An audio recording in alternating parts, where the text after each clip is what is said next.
Beijing, Bloomberg, China is considering a tax cut to revive its flagging automotive market, according to people familiar with the matter, lending support to a key industry that's been damaged by an ongoing trade war with the U.S. Carmaker shares surged after Bloomberg News reported the proposal, which would stimulate a market they've increasingly relied on for growth.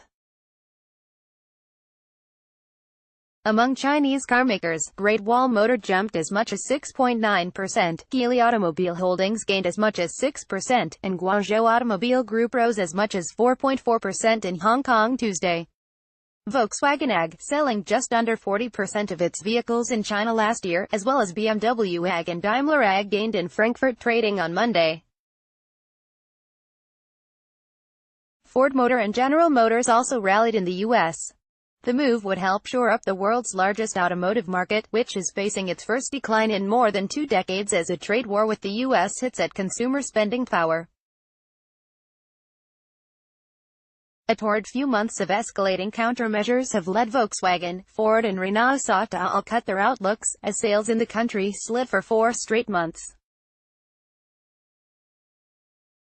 Tensions with the U.S. have started to ripple more broadly through China's economy and its stock market, showing a more direct impact than on the U.S.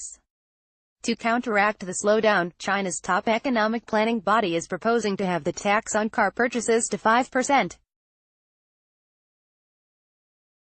The measure would apply to cars with engines no bigger than 1.6 liters, said the people, declining to be named because the information isn't public. China's National Development and Reform Commission, also the top regulator, has submitted a plan but no decision has been made, they said. This is definitely good news and a message the market has been waiting for, said Jürgen Pieper, a Frankfurt-based analyst with Bankhaus Metzler. China made a similar cut to the car purchase tax in September 2015.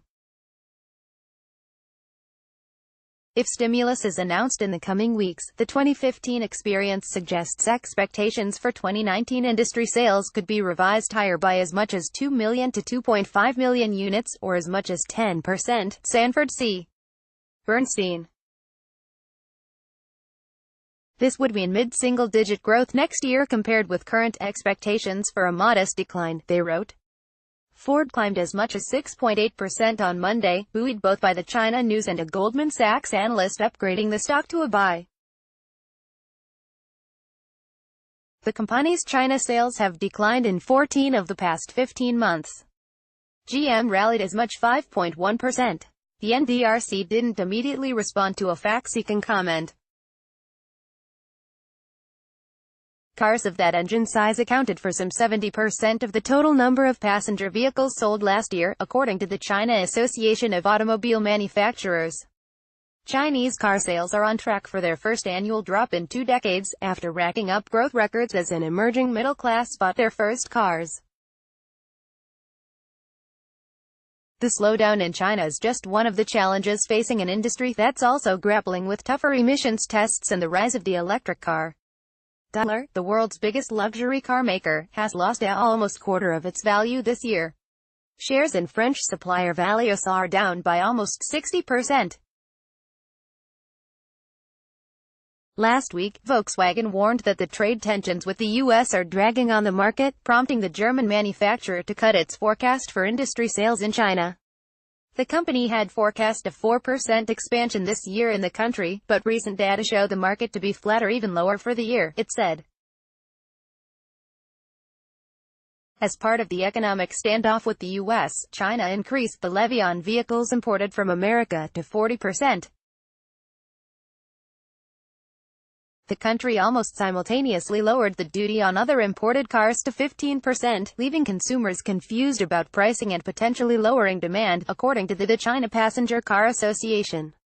Should the tax cut plan go ahead, it would be the latest effort by China to support the $12 trillion economy, which has slowed this year amid the ongoing trade friction. In recent weeks, policymakers have tried to calm ructions in the stock market and acted to bolster private businesses by supporting bond issuance. Banks' reserve requirement ratios have been cut 4 times this year as a way of encouraging them to lend. Passenger car purchases by dealerships declined 13% to 1.9 million units in September, according to the Passenger Car Association. For the first 9 months of this year, deliveries declined 1.1%. As the trade tensions take their toll, U.S. President Donald Trump and Chinese counterpart Xi Jinping had agreed to meet on the sidelines of the next month's Group of 20 leaders in Buenos Aires. With the talks still in the planning stages, the White House is considering excluding trade from the agenda of the pair until Beijing shows it's serious about addressing the U.S.'s list of negotiating demands.